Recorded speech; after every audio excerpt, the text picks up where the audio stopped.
Hello and welcome to Crime Watch Daily Updates. I'm your host, Anna Garcia. Young love may be fleeting, but for Tierne Ewing, her middle school sweetheart became her husband. Despite their many years together, Tierne and Kevin's relationship went from doting to destructive. Kevin and Tierne got married when she was 18, and they eventually had 2 children together. Kevin, however, had a problem. He was abusive toward his wife. Tierne was even hospitalized after one instance and obtained a protection from abuse order. They split up and they reconciled several times, but the last time, the final time, occurred on July of 2016. Kevin reportedly held her captive for 12 days and spent the time torturing her and beating her ruthlessly. He even threatened to kill her parents while she watched. On the last day of her captivity, Kevin drove her to a bank and left her alone momentarily. She called police and was saved when officers arrested Kevin. A judge set Kevin's bail at $100,000, which he posted. He was released despite prosecutors attempting to keep him behind bars. Kevin was also not allowed to possess any firearms or communicate with Tierne. Unfortunately, the protective order would not be enough to save her life. Weeks after his arrest, Tierne ended up at Kevin's house with his mother. On August 30th of 2016, Kevin's mom called the Pennsylvania State Police to report she and Tierne had been held hostage by Kevin, and he managed to cut off his ankle monitor and leave with Tierne. Police searched for Tierne and Kevin and eventually located them in a nearby barn. When they arrived, they heard gunshots and they found Tierne dead. Kevin shot himself in the head, but was still alive and airlifted to a hospital. He died a few days later.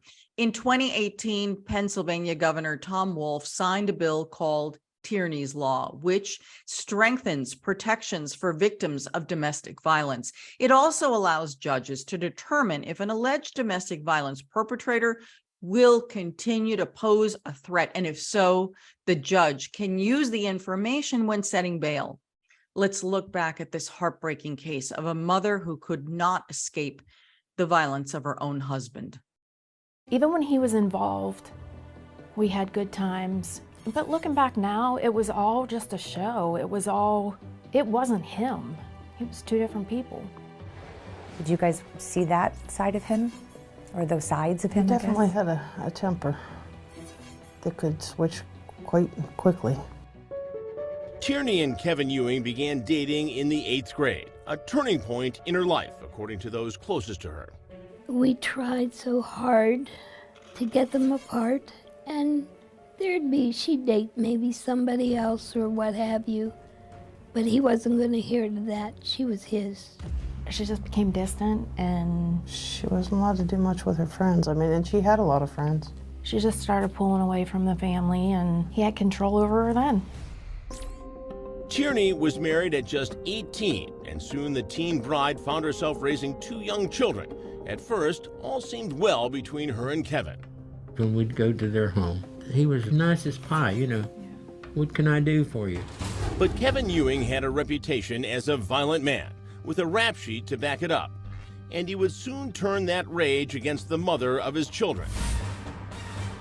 After this incident in 2001, which left Tierne battered and bruised, she received a court-ordered PFA, protection from abuser. She had been hospitalized or required medical treatment from those injuries. But as hard as it is to believe, Tierne would soon get back together with Kevin. It was like a bad penny. It just kept coming back. According to District Attorney Kristen Klingerman, who specializes in victims of domestic abuse, there's a good reason for that.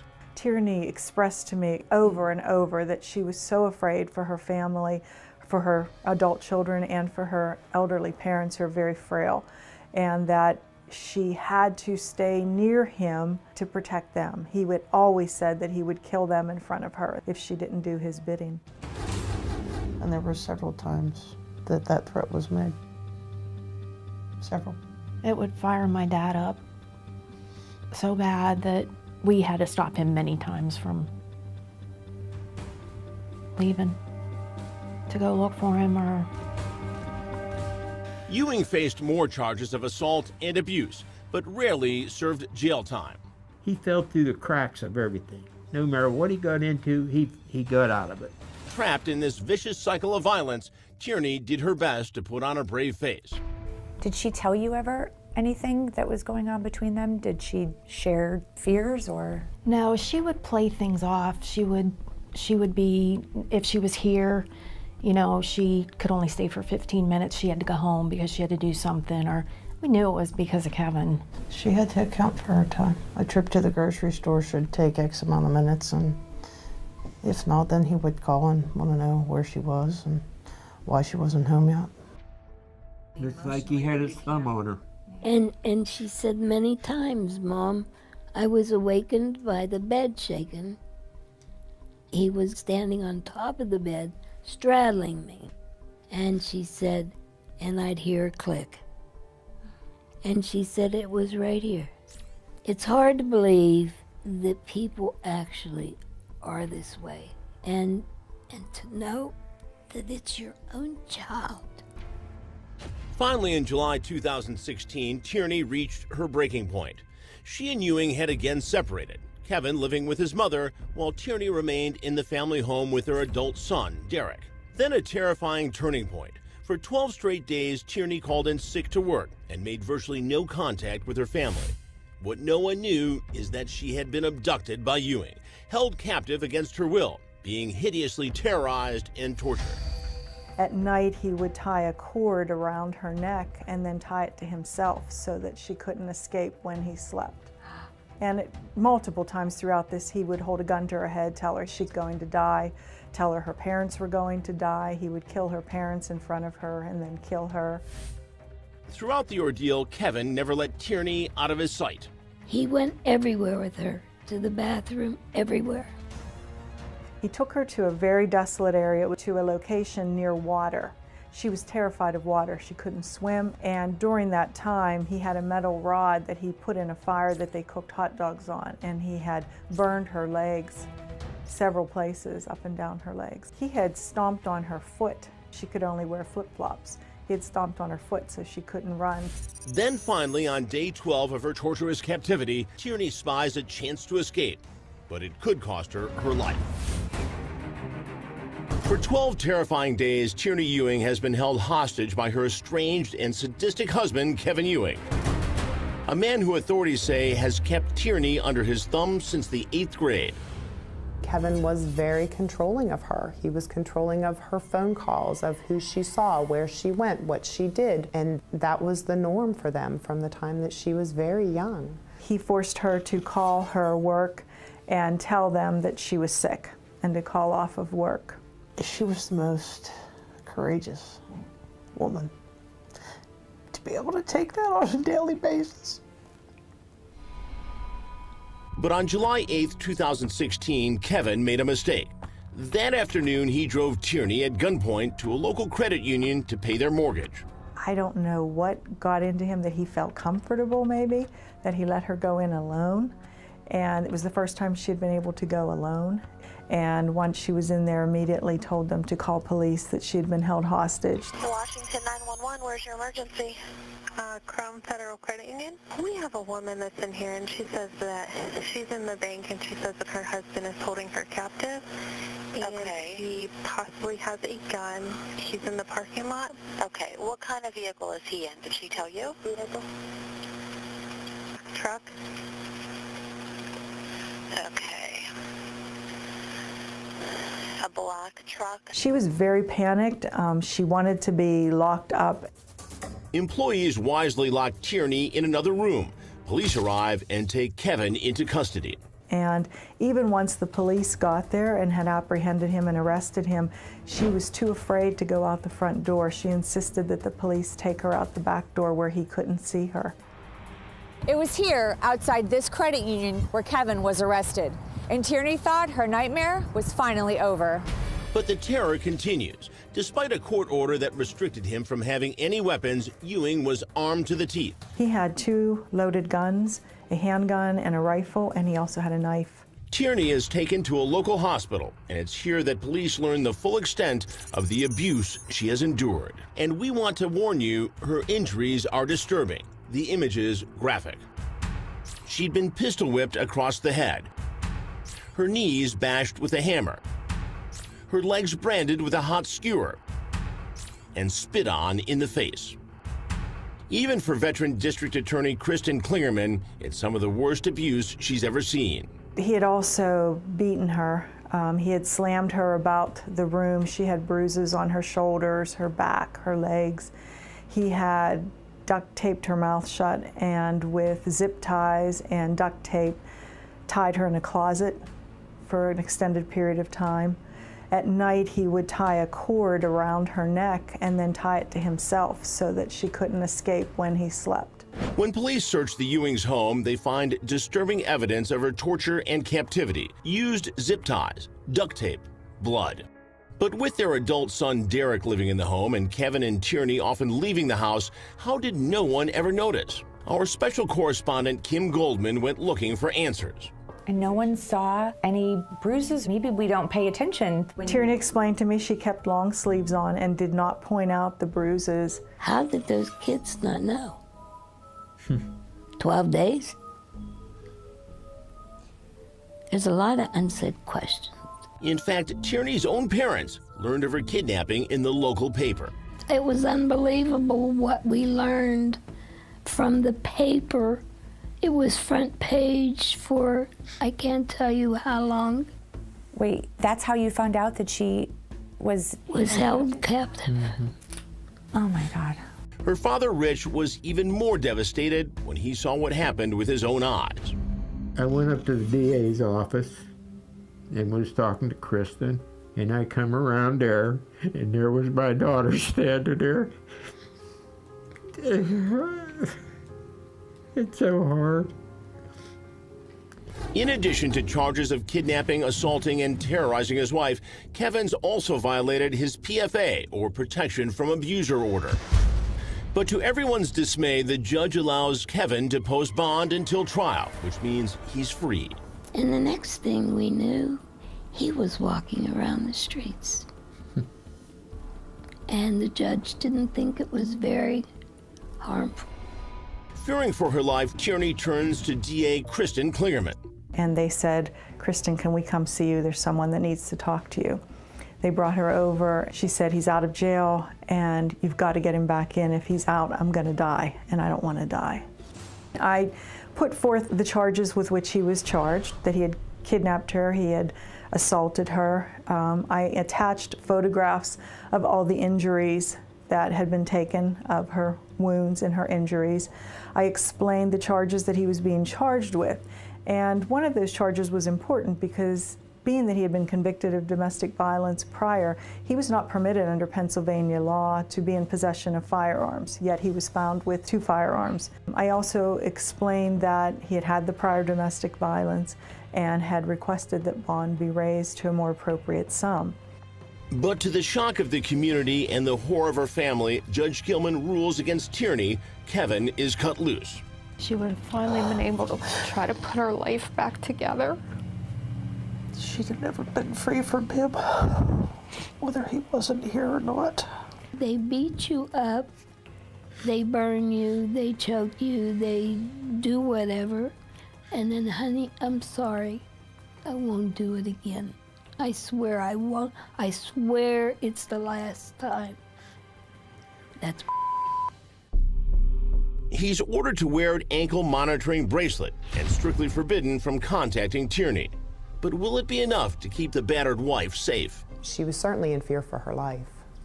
I have to say this about her. Throughout all the proceedings, and even when she came to me and explained the horrible abuse she had undergone, she had a certain grace about her. She was soft-spoken. She did not blame people. She always had grace and a certain class about her. Did she harbor any anger towards the judge? No, she never expressed any anger towards anyone. At times, tears would well up in her eyes and she would become very sad, but she never expressed anger towards anyone. According to State Trooper Sarah Teagarden, for several weeks it seemed that Kevin was abiding by the judge's order. He hadn't violated any of the conditions of that bond, so, and I think he did that intentionally. I really think that he thought, if I just play the good guy, if I show her that I'm willing to change, I'm willing to abide by all of these conditions and move on with my life and do the right thing, I think he did all of those to try to draw her back in and sucker her back in and get access to her again. Sadly, if that was his plan, it worked to tragic perfection. In July of 2016, the fuse is lit on a human ticking time bomb. Kevin Ewing is allowed to post bond for his crimes, despite the horrible violence he's repeatedly inflicted on his wife, Tierne. His family was able to obtain a bail bondsman that allowed them to free him from jail on 5% of that. So the family put up $5,000 to get him out of jail. In an irony particular to cases of domestic abuse, Ewing is allowed to live relatively free until trial. His wife, on the other hand, is living in fear, seeking safety in a women's shelter.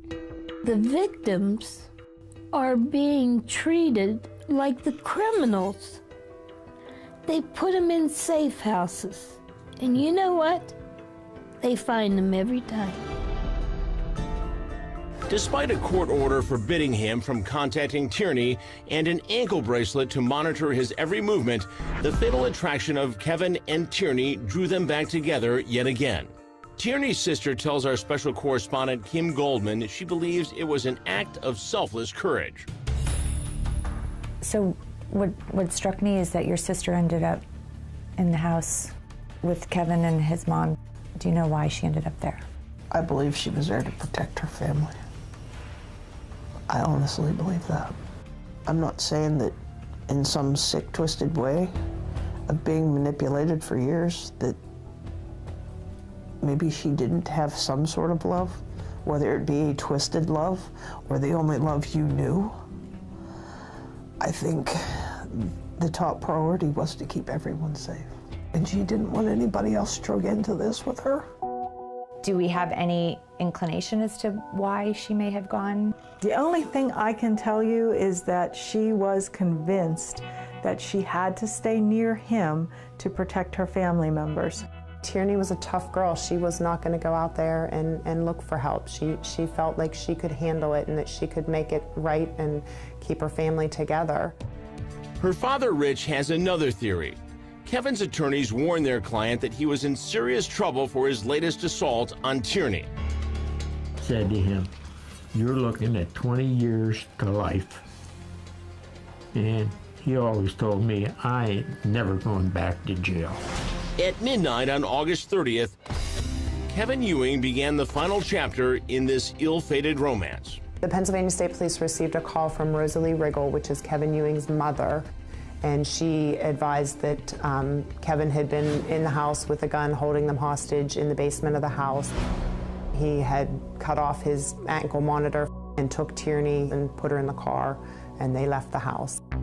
I received the call at about 5:30 a.m. that he had taken her, and that's when I knew there wasn't going to be a happy ending. I got a phone call at work at about 5 after 6, and was told that she had been taken again.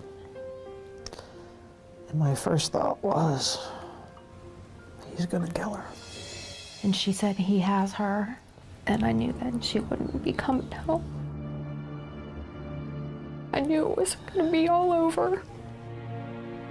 That morning, there was probably 6 police cars in the driveway, and they came in and they wanted us to leave because they were afraid he was coming after us. Did they tell you why they were coming to the house? They just said that they were here because they knew that he had threatened to kill us.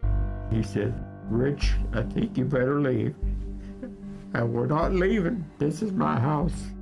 We had worked the case all day and hadn't had any luck in locating them. That afternoon, a local farmer spots something unusual in a remote field. He noticed in a barn located in the field that there was a pair of blue jeans hanging out the window. It could be nothing, but police decide to check it out. The moment they arrive on scene, they're greeted by screams and gunshots. They heard the initial shot. They heard a female voice say, "Why'd you have to shoot me?" And they heard the second shot. They heard a man's voice yell, "Get out of here." And then they heard the third shot. Tierne is held in the loft of the old barn. Police make their way inside, confirming the family's worst fears. We realized that the first shot that they heard, he had shot her in the forehead. And a .22 caliber, it's not a very powerful gun, and that bullet actually didn't penetrate her skull. It just kind of traveled between her skull and her skin to the back of her head. However, after she exclaimed, "Why'd you have to shoot me?" he shot her again in the temple. That shot did penetrate her skull and caused her death. Kevin saved the last shot for his own temple. But incredibly, cops find him still alive. They performed some life-saving measures on him. They were able to get him into a helicopter and transferred to a Pittsburgh hospital where he remained alive for a couple of days. Kevin finally succumbs to his cowardly self-inflicted wound. I've chased him so many times. I said I knew every inch of that property or that area out there except that barn. I did not know that barn was back there. Because if I did, I would have been there. With my brother's murder, I became very close with the prosecutors in my case, and I knew how much they took home with them. I mean, I could see it on your face. Like I can't even imagine when you're so close to keeping somebody safe and trying so hard to fight for them. What goes through your It's the mind? hardest thing that's ever happened to me since I took this job. Can we take a break? I can't help but think that the system and the judge. The judge killed my daughter. The judge killed my daughter. Crime Watch Daily reached out to Judge Gary Gilman for his response to Tierne's parents' allegations and got a brief no comment. But State Senator Camera Bartolotta was so moved by Tierne's story that she introduced domestic violence legislation in the victim's name.